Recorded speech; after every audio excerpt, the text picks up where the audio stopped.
نبی پاک صلی اللہ علیہ وسلم کی حدیث ہے مسلم میں تبرانی میں، حضور نے فرمایا آؤ میں تمہیں پچھلے زمانے کے ایک ایماندار نوخیز ولی اللہ کی بات سناؤں۔ پچھلے زمانے حضور نے فرمایا پچھلے زمانے میں ایک بادشاہ جادو کے زور پہ حکومت کرتا تھا۔ جب وہ ایک جادوگر اس نے رکھا ہوا تھا تو جادوگر اس کو جادو بتاتا، وہ جادو کے زور پر حکومت کرتا۔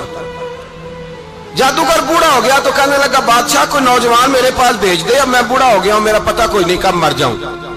ایک نوجوان کی ڈیوٹی لگائی، بڑا زیرک سمجھدار، اپنے رعایا میں سے چن کے جو ذہین فطرت مزاج بچہ تھا وہ اس نے لگایا۔ اللہ کے محبوب علیہ الصلوۃ والسلام فرماتے ہیں بچہ جادو سیکھنے لگا، وقت گزرنے لگا۔ بچہ جب جادو سیکھنے جاتا تو رستے میں ایک راہب بھی تھا جو انجیل جانتا تھا، وہ اللہ اللہ سکھاتا، لوگوں کو حضرت عیسیٰ علیہ السلام کی تعلیمات سے آگاہ کرتا۔ اس نے دیکھا کہ یہاں بھی لوگ کٹھے ہیں تو وہ بچہ اس راہب کے پاس بھی اٹھنے بیٹھنے لگا۔ اب جب اس کے ساتھ اس کی گفتگو بڑھنے لگی تو اس کو باتوں میں لذت آنے لگی۔ اس نے راہب نے پوچھا کہ تو کون ہے اور کس طرح سے آیا ہے، کیا تیرا معاملہ ہے؟ اس نے کہا جی میں جادو سیکھنے جاتا ہوں، آپ کی باتیں مجھے بڑی اچھی لگتی ہیں۔ اس نے کہا دین سیکھ، جادو سیکھنے والے کافر ہو جاتے ہیں، قرآن و حدیث سیکھنے والوں کو اللہ کامل ایمان عطا فرماتا ہے۔ فرمایا یہ سیکھ۔ بچہ بیٹھنے لگا، اس کے پاس آنے لگا، باتیں دل میں گھر کرنے لگی۔ ایک وقت آیا کہ مسلمان ہو گیا، اور مسلمان کیسے ہوا؟ بچہ کہتا میں تجربہ کر کے ہوا، اب میں تھوڑا سا وقت جادوگر کے پاس بھی جاتا اور باقی سارا وقت وہاں بیٹھتا۔ میں ایک دن جا رہا تھا تو رستے میں اژدہا تھا، بہت بڑا سانپ تھا، رستہ روک کے کھڑا تھا۔ یہ حضور نے بیان کی حدیث، نبی پاک صلی اللہ علیہ وسلم فرماتے ہیں بچہ کہتا ہے کہ رستے کے اندر سانپ ہے، رستے بند ہے، لوگ چھتوں درختوں پہ چڑھے، ہراش ہے۔ کہتے چھوٹا سا روڑا میں نے اٹھایا تو میں نے کہا اللہ اگر جادوگر سچا ہے تو اسے مار دے۔ چھوٹا سا روڑا میں نے پھینکا، اژدہا کوئی نہ مرا۔ پھر چھوٹا روڑا اٹھایا، میں نے کہا اللہ اگر وہ عالم سچا ہے تو اسے مار دے۔ اب جب میں نے روڑا مارا تو اژدہا مر گیا۔ میرے اندر سے گواہی آئی نہیں دین کی باتیں سچی ہیں، نہیں قرآن کی باتیں اسلام سمجھانے کے لیے عرض کر رہا ہوں، اگرچہ اس دور میں انجیل تھی، اللہ رسول کی باتیں اچھی ہیں۔ کہتے میں مسلمان ہو گیا، اب میں نے راہب کے پاس ہی رہنا شروع کر دیا، جادوگر کے پاس چھوڑ دیا۔ اس بچے نے آنا، بادشاہ پوچھتا کہاں زیادہ وقت گزارتے ہو تو وہ بات گول کر دیتا۔ وقت تیزی سے بڑھنے لگا، اللہ نے اس نوجوان میں طاقت پیدا کر دی۔ اب وہ اس کے اندر نا اللہ نے توانائی روحانیت پیدا کر دی، ابھی جوان ہے، 14-15 سال عمر ہے۔ اللہ نے اب جو بیمار بھی آتا وہ دعا کرتا تو اللہ صحت عطا کر دیتا، جو بھی آتا۔ بادشاہ کا ایک درباری تھا، بادشاہ کو پنکھا جلتا تھا، وہ اندھا ہو گیا، کوئی ایسی تکلیف آئی کہ نابینا ہو گیا، بڑے علاج کرائے شفا نہیں ہوئی۔ کسی نے اس بچے کا پتہ بتایا کانوں میں، اس کے پاس گیا تو بچہ کہنے لگا شفا تو ہو جائے گی پر کلمہ پڑھنا پڑے گا، مسلمان ہونا پڑے گا، جس پیغمبر کا میں غلام ہوں تجھے بھی بننا پڑے گا، دین پہ عمل کرنا پڑے گا، اللہ شفا دیتا ہے۔ اس نے کہا تو مجھے کلمہ پڑھا، مجھے شفا دے، میں تیار ہوں۔ اس نے کہا شفا تو اللہ دیتا ہے۔ اس نے اللہ تبارک و تعالیٰ کا ذکر کر کے دعا مانگی، یہ مسلم شریف میں حدیث ہے، طبرانی میں موجود ہے۔ اللہ نے اسے شفا دی، اس نے کلمہ پڑھنا شروع کر دیا۔ یہاں ایک نقطہ لکھا ہے ہمارے علماء نے، کہتے ہیں جب اللہ ولایت عطا کرتا ہے نا تو یہ سفید بالوں والے کا حصہ نہیں ہوتی۔ اگر جوانی میں کوئی آدمی توبہ کر کے تصوف کے راستے پہ چلتا ہے تو سب سے زیادہ ولایت اللہ اسے عطا فرماتا ہے، سب سے زیادہ ولایت اس کے پاس ہوتی ہے۔ ابھی اس کے بال کالے ہیں، چڑھتی جوانی ہے، دعا کی تو اللہ نے، اور حدیث پاک میں موجود ہے کوڑے آتے تو شفا یاب ہو جاتے، اندھے آتے تو شفا یاب، برس والے آتے تو اللہ سے دے۔ جوان ہے، بادشاہ کے پاس وہ واپس گیا، وہ جو آدمی جس کی آنکھیں ٹھیک ہوئی تھی۔ بادشاہ نے پوچھا کہ کیسے شفا ملی؟ تو کہنے لگا میرے رب نے شفا دی ہے۔ بادشاہ سجدے کراتا تھا، اپنے آپ کو منواتا تھا، معاذ اللہ، کہنے لگا میرے علاوہ کون رب ہے؟ اس نے کہا وہی رب ہے جس نے تجھے پیدا کیا ہے، اور وہی رب ہے جس نے مجھے اندھے کو آنکھیں دی ہیں، وہی ہے میرا مالک۔ کہا اچھا تو مجھے نہیں مانتا؟ کہا نہیں میں اپنے رب کو مانتا ہوں۔ بادشاہ نے اسے سزا دی، ستایا، اس نے بچے کا پتہ بتایا، پھر بچے کو بلا کے ستایا تو اس راہب کا پتہ بتایا، راہب بھی قتل ہو گیا، نابینا بھی قتل ہو گیا۔ بادشاہ نے کہا سپاہیوں سے اس بچے کو لے جاؤ اور پہاڑ کی چوٹی پہ جا کے نیچے پھینکو تاکہ مر جائے۔ بچہ پہاڑ کی چوٹی پہ گیا تو ہاتھ اٹھا کے کہنے لگا یا اللہ میرے لیے نہیں اپنے لیے، میرے لیے نہیں اپنے لیے انہیں اپنی قدرت کے جلوے دکھا، میرے لیے نہیں۔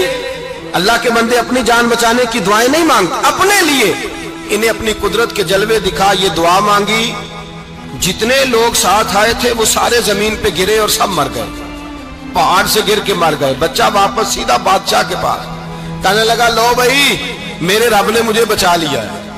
جوان کا ایمان دیکھو، میرے رب نے مجھے، بولو میرے اللہ نے مجھے ایمان کی گواہی دے رہا ہے، میں بچ گیا ہوں، تو جھوٹا ہے میرا رب سچا ہے۔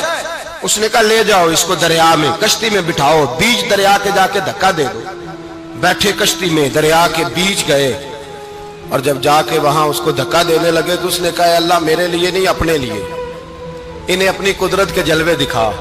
بس ایک طوفان سا آیا، جتنے سپاہی ساتھ آئے تھے ڈوب کے مر گئے۔ وہ بچہ اٹھا اور سیدھا پھر بادشاہ کے پاس، اسی کے پاس کہنے لگا لو بھائی میرے رب نے مجھے بچا لیا ہے، تیرے پاس آیا ہوں۔ وہ کہنے لگا تو کیا مصیبت میرے گلے پڑ گئی ہے، کیسے جان چھوٹے گی؟ تو بچہ کہنے لگا اگر تو مجھے باندھے درخت کے ساتھ اور سارے ملک کو بلائے، لوگوں اکٹھا کرے، پھر تو مجھے تیر مارنا، میں تجھے بتاؤں گا کیسے مارنا ہے، میں مر جاؤں گا۔ اللہ کا بندہ نوجوان ایمان دیکھو، مرنے کے طریقے بتا رہا ہے، میں تجھے بتاؤں گا میں کیسے مروں گا۔ یہ بات کہی، بادشاہ نے سارا مجمع جمع کیا، ملک سارا باہر آ گیا، درخت کے ساتھ باندھ دیا۔ کہنے لگا بھائی لوگوں یہ مجھے مارنا چاہتا تھا، مار نہیں سکا، اب میں اسے بتانے لگا ہوں کہ میں کیسے مروں گا۔ اسے کہو جب تیر مارے تو ساتھ میرے رب کا نام بھی لے، میں اپنے رب کے نام پہ جان دوں گا، ایمان کی پختگی میں اللہ کے نام پر جان دوں گا۔ اسے کہو رب کے نام پہ مارے، مر جاؤں گا۔ بادشاہ نے اللہ کہہ کے تیر مارا، پیشانی میں لگا، بچے کی روح پرواز کر گئی، جتنا مجمع کھڑا تھا سارا کلمہ پڑھ کے مسلمان ہو گئے، سارے مسلمان ہو گئے سارے۔ میرے رسول پاک سید عالم صلی اللہ علیہ وسلم نے نوجوانوں کو بتایا جب تمہارے اندر ایمان کی قوت آئے گی تو اللہ تمہاری مدد کرے گا۔ فرمایا وہ نوخیز ولی تھا، ابھی جوان رانا تھا، ابھی اس کی پیشانی پر جوانی کے آثار تھے، لیکن اس نے اللہ کو راضی کیا، رب کریم کو راضی۔ ولایت کا مطلب بڑھاپا نہیں، ولایت کا مطلب وہ نہیں کہ جب بڑا لمبا وقت گزر جائے تو پھر آدمی آئے کہ نہیں اب کیا کرنا ہے، اب مسجد ہی ہے، اب تو اس کے علاوہ گزارا ہی کوئی نہیں۔ تو اس وقت کا آنا اللہ کی بارگاہ میں قبول تو ہے، لیکن شاباشی اسی کو ملتی ہے جو جوانی کا وقت آئے، جو عین اس وقت آئے جو وقت میرے رسول پاک علیہ السلام کے غلام عبداللہ ابن عمر، حضرت عبداللہ ابن عمر رضی اللہ تعالیٰ عنہ فرماتے ہیں کہ میں نکلا، مجھے سفر کے لیے جانا تھا، تو تھوڑی سی کھجوریں، تھوڑا سا سرکہ، ایک شہد کی بوتل، چیزیں میں نے سفر کے لیے ساتھ رکھ لی۔ میں جب مدینے سے باہر صحرا میں نکلا نا تو رمضان نہیں تھا، غیر رمضان تھا۔ میں نے ایک نوجوان کو دیکھا بکریاں چرا رہا ہے، بکریاں چرا رہا ہے، اے جوان۔ آپ فرماتے ہیں اس کا چہرہ بڑا نورانیت والا، گرد پڑی ہوئی پر بڑا حسین۔ فرماتے ہیں میں نے اس کو کہا کہ آ جاؤ کھانا کھا لو، روزے بھی نہیں تھے۔ کہنے لگا نہیں میں نے روزہ رکھا ہوا ہے۔ فرماتے ہیں میں نے کہا پتہ کروں کہ نیرا نیک ہی ہے کہ پرہیزگار بھی ہے؟ نیک وہ ہوتا ہے جو نماز پڑھے روزہ رکھے، پرہیزگار وہ ہوتا ہے جو گناہ سے بچے، وہ پرہیزگار ہوتا ہے۔ کہا پتہ کروں پرہیزگار بھی ہے کہ نہیں؟ کہتے میں قریب گیا تو میں نے جا کے اس کو کہا بھائی تیری بکریاں بڑی پیاری ہیں، میرا دل کرتا ہے کہ بکری مجھے دے دو۔ کہتے وہ جوان، غربت بھی، پریشانی بھی، پر دامان توکل کی یہ خوبی ہے کہ اس پر پیبند لگے ہوتے ہیں، دھبے نہیں ہوتے۔ غربت ہے، کہا جناب ایک بکری دے دو۔ آنے لگا جناب بکریاں میری نہیں، بکریوں کا مالک کوئی اور ہے۔